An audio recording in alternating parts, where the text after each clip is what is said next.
Hello student, कैसे हैं आप सब। एक बार पुनः से कोचिंग क्लासेस पर स्वागत है। उम्मीद करता हूं आप सब अच्छे होंगे, मस्त होंगे, बेहतर होंगे, आपकी पढ़ाई बेहतर चलेगी। बच्चों, क्लास 12 फिजिक्स एनसीईआरटी में चैप्टर 6 चल रहा है। बोर्ड एग्जाम 2024 को टारगेट में रखते हुए हम लगातार आपको वीडियोस दे रहे हैं, जिसका एक अलग से प्लेलिस्ट बना है। विद्युत चुंबकीय प्रेरण चैप्टर का नाम है इलेक्ट्रोमैग्नेटिक इंडक्शन। ठीक है, ये चैप्टर का नाम है बच्चों। इसके पहले वाले लेक्चर में हमने आपको समझाया था एक लंबी परिनालिका के लिए 100 प्रेरकत्व, मतलब एक परिनालिका है उस पर 100 प्रेरकत्व कितना होता है। फिर उसके पहले भी हमने समझाया था 100 प्रेरकत्व का व्यंजक। तो उम्मीद करता हूं कि आप लोग उसे देख लिए होंगे। यदि नहीं देखे हैं तो आप लोग प्लीज जाकर के प्लेलिस्ट में पुराने वीडियो जरूर देखें, ताकि क्रम से आपको समझ में आए। आज आप लोग सीखेंगे समतल वृत्ताकार कुंडली के लिए 100 प्रेरकत्व का व्यंजक। एक छोटा सा थ्योरम है, ये कई बार क्वेश्चन पूछा गया, साथ में इसके 100 प्रेरकत्व की निर्भरता क्या है, इस पर भी हम चर्चा करेंगे। तो इस चीज को समझने के लिए थोड़ा सा मैं बेसिक चीज आपसे समझाना चाहता हूँ या आपसे चर्चा करना चाहता हूँ। जैसे ऑरेस्टेड साहब ने बताया था कि हमारे पास एक चालक तार है और इस चालक तार में जब धारा बहती है तो इसके चारों ओर एक क्षेत्र जनरेट होता है, जिसे हम चुंबकीय क्षेत्र कहते हैं। यानी धारा के कारण चुंबकीय क्षेत्र जनरेट होता है। अब यही जो हमारा चालक तार है कुंडली का रूप ले ले, ये हमारा कुंडली का रूप ले ले बच्चों, ये हमारा कुंडली है। और इस कुंडली में हमने जब धारा बहाया, धारा तो बहेगा, जैसे धारा की दिशा मान लो इस प्रकार से है, तो इसके कारण भी इसके केंद्र पर एक चुंबकीय क्षेत्र जनरेट होगा। वो चुंबकीय क्षेत्र कितना होता है, इसके लिए हमने चैप्टर 4 में आपको समझाया था कि किसी भी कुंडली के केंद्र पर चुंबकीय क्षेत्र कितना होता है। तो वो चुंबकीय क्षेत्र होता है मुनि बटा द्वार। ठीक है, चुंबकीय क्षेत्र कितना होता है बच्चों, मुनि बटा द्वार, म्यू 0 एन आई, जहां पर एन क्या है, कुंडली पर फेरों की संख्या है, आर क्या है, कुंडली की त्रिज्या है, आई क्या है, कुंडली पर प्रवाहित धारा है। ये जो चुंबकीय क्षेत्र है ये कब उत्पन्न होता है, जब कुंडली में आई धारा प्रवाहित करते हैं। भाई साहब ये चीज तो क्लियर है कि ऑरेस्टेड साहब तो सिर्फ इतना बताए थे, इतना कि भाई साहब यदि कुंडली में धारा बहाएंगे तो उसके चारों चुंबकीय क्षेत्र जनरेट होगा। इसके बाद उसके दिशा के बारे में कई सारे नियम आए।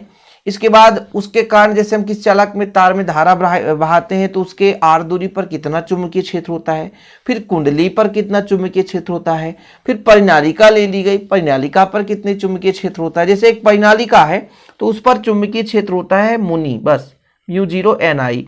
एन जो है फेरों की संख्या है, कैपिटल एन भी ले सकते हैं, कोई दिक्कत नहीं है। यहाँ पर बी है म्यू 0 एन आई बटा 2 आर है।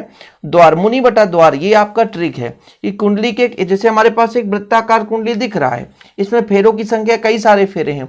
एक कुंडली भी बना सकता था, मतलब एक फेरे वाली, लेकिन कई सारे फेरे बनाने का तात्पर्य है कि जैसे मैंने माना कि फेरों की संख्या n है, तो आपको भी समझ में आएगा कि हाँ भाई इसमें फेरों की संख्या n है।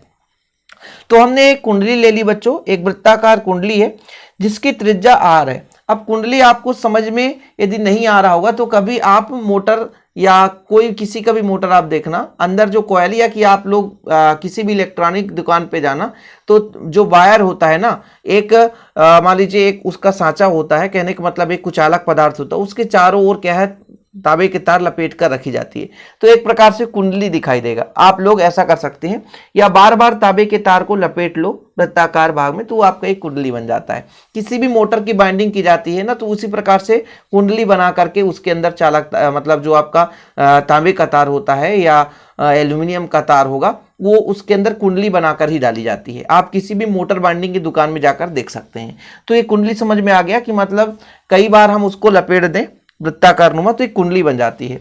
तो उनकी सभी की त्रिज्या, जितने भी फेरे होंगे उनकी सबकी त्रिज्या, मान लीजिए मैं यहां से यहां तक कहता हूं, इसकी त्रिज्या स्मॉल आर है। ठीक है, और इसमें जब आई धारा प्रवाहित करेंगे तो इसके केंद्र पर एक चुंबकीय क्षेत्र जनरेट हो जाएगा। जो चुंबकीय क्षेत्र मैंने आपको बताया मुनि बटा 2 आर, म्यू 0 एन आई बटा 2 आर। ठीक है, तो मुनि बटा द्वार है, यानी किसी कुंडली पर हम धारा बहाते हैं तो उस पर क्या होता बच्चों, एक चुंबकीय क्षेत्र जनरेट होता है, तो केंद्र पर इतना चुंबकीय क्षेत्र जनरेट हो गया। अच्छा, अब आपको सबको पता है कि चुंबकीय क्षेत्र ये क्या बताता है कि भाई साहब चुंबकीय क्षेत्र रेखाएं होंगी और कहीं ना कहीं जब धारा के मान में परिवर्तन होता है तो उनकी चुंबकीय क्षेत्र रेखाओं की संख्या में परिवर्तन होती है, तब उस पर बद्ध चुंबकीय फ्लक्स उत्पन्न होता है।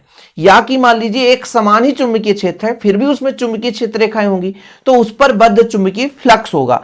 ये जो बद्ध चुंबकीय फ्लक्स किस किस पर डिपेंड करता है बच्चों, तो ये बद्ध चुंबकीय फ्लक्स होता है किसी भी क्षेत्रफल पर, मतलब वहां पर क्षेत्रफल कितना है और कितना चुंबकीय क्षेत्र है, ये आपका बताता है बद्ध चुंबकीय फ्लक्स। फ्लक्स है क्या? चुंबकीय क्षेत्र रेखाओं की संख्या। किसी भी फील्ड पर चुंबकीय क्षेत्र है इसका मतलब वहां पे चुंबकीय क्षेत्र रेखाएं गुजर रही हैं। ठीक है, जैसे आप लोगों को पता है कि एन एस मान लीजिए एक क्षण चुंबक है, एन से चुंबकीय क्षेत्र रेखाएं निकलती हैं, एस पर समाप्त होती हैं। ऐसे किसी चालक तार पर धारा बहाते हैं तो उसके चारों ओर चुंबकीय क्षेत्र जनरेट हो रहा, मतलब कहीं ना कहीं उसके चारों चुंबकीय क्षेत्र रेखाएं हैं।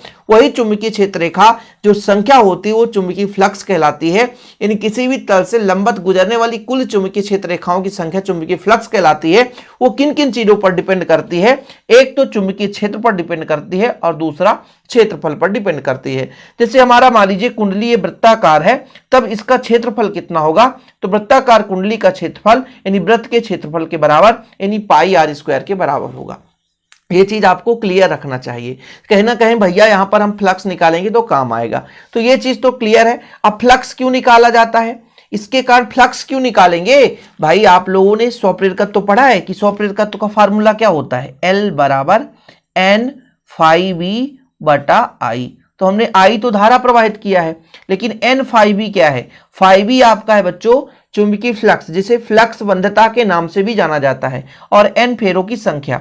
इस स्वप्रेरकत्व के मान के लिए आई तो हमने जो भी धारा प्रवाहित किया है हमें पता है, लेकिन ये फाई कैसे निकालेंगे? तो फाई निकलेगा चुंबकीय क्षेत्र और उसके एरिया से। तो चुंबकीय क्षेत्र हमने फाइंड कर लिया है। मुझे क्या क्या चाहिए? पहले आप लोग एक थोड़ा सा शेड्यूल बनाओ कि मुझे स्वप्रेरकत्व तो निकालना है L का मान, तो मुझे N फाई बी बटा बच्चों आपका आई, तो फेरों की संख्या मुझे ज्ञात है, धारा कितना प्रवाहित किया ज्ञात है, लेकिन फाई बी नहीं पता। तो फाई बी के लिए मुझे चाहिए बी ए, तो क्षेत्रफल हो जाएगा पाई आर स्क्वायर, ये वृत्ताकार भाग है इसलिए। लेकिन बी का मान नहीं पता, तो बी का मान हमने निकाला म्यू 0 एन आई बटा 2r, अर्थात बी का मान इसमें रखेंगे फिर फाई का मान इस पे रखेंगे और आपका आंसर आ जाएगा कुंडली के कारण स्वप्रेरकत्व का व्यंजक। कितना शाब्दिक रूप से है।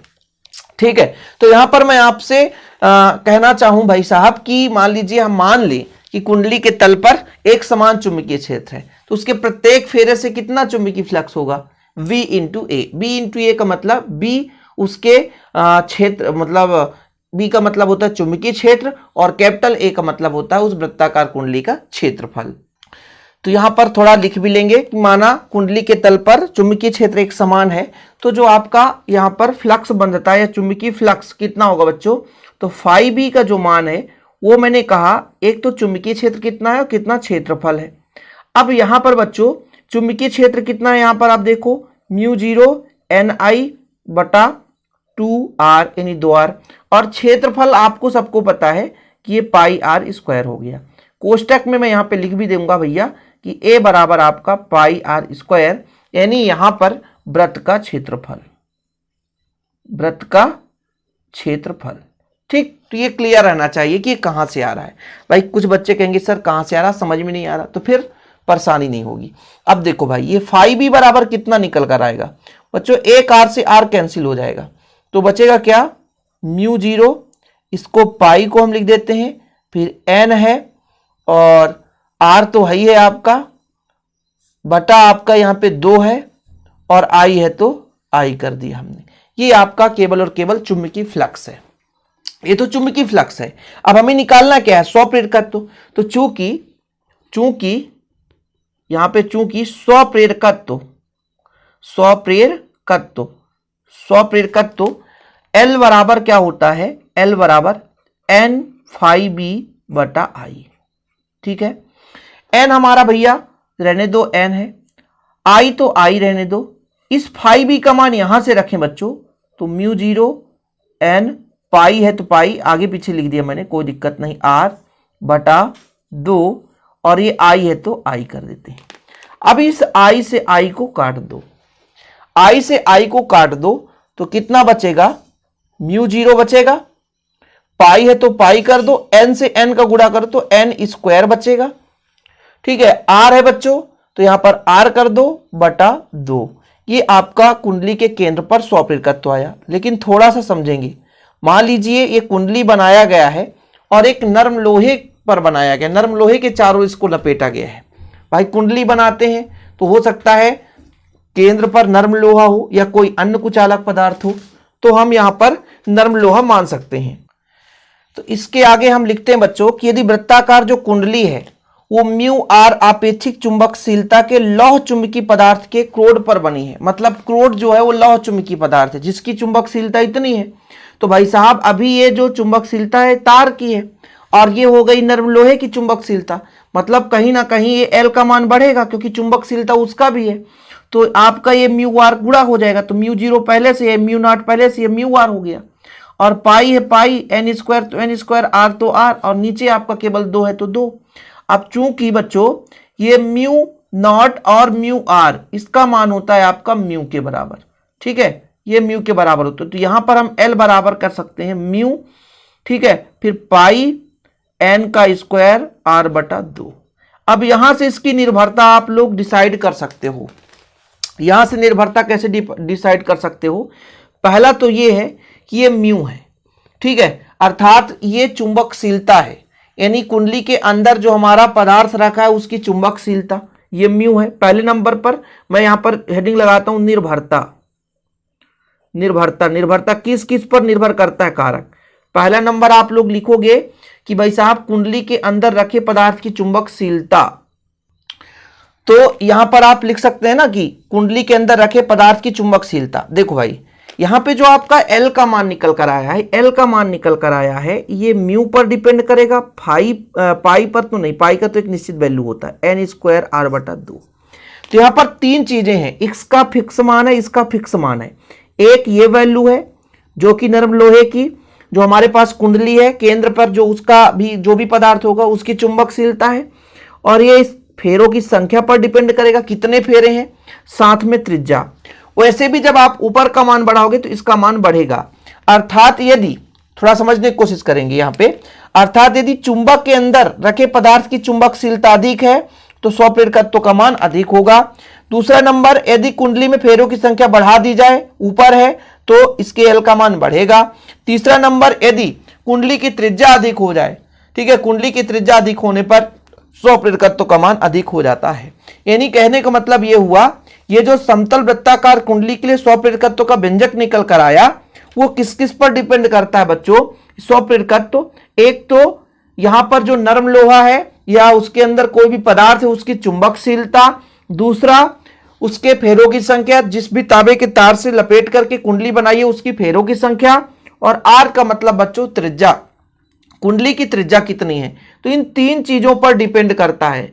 पहला आपका म्यू, दूसरा आपका फेरों की संख्या, तीसरा आपकी उसकी त्रिज्या, तीन चीजों पर डिपेंड करता है। यानी यहां पर यदि हम कहें इसका भाई जो हमने कुंडली बनाया इसके अंदर नरम लोहा होगा या कोई ना कोई ऐसा पदार्थ होगा उसकी चुंबकशीलता यदि अधिक है।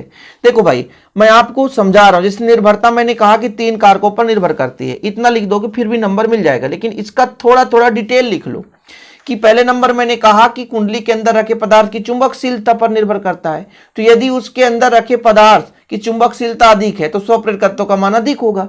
दूसरा नंबर, यदि फेरों की संख्या n हो तो यदि फेरों की संख्या बढ़ा दी जाए तो स्वप्रेरकत्व का मान अधिक हो जाता है। तीसरा नंबर, कुंडली की त्रिज्या, यदि त्रिज्या बढ़ाएंगे तब पर भी उसका स्वप्रेरकत्व अधिक हो जाता है। तो ये तीन चीजों पर डिपेंड करता है। L समानुपाती होता है जो भी पदार्थ है उसकी चुंबकशीलता के, L समानुपाती होता है फेरों की संख्या के, L समानुपाती होता है उसके त्रिज्या के। इन तीनों चीजों के समानुपाती होता है।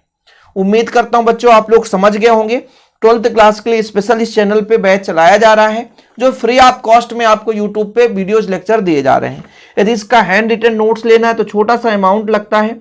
कांटेक्ट नंबर है 9685299149। 100 रुपीज चार्ज है। आप नोट्स ले सकते हैं हमारे ऐप के माध्यम से। डिस्क्रिप्शन पे ऐप का लिंक मिल जाएगा शिव कोचिंग क्लासेस का, या कि आप हमसे व्हाट्सएप पे भी संपर्क कर सकते हैं। आज के लिए इतना ही बच्चों। जय हिंद, वंदे मातरम।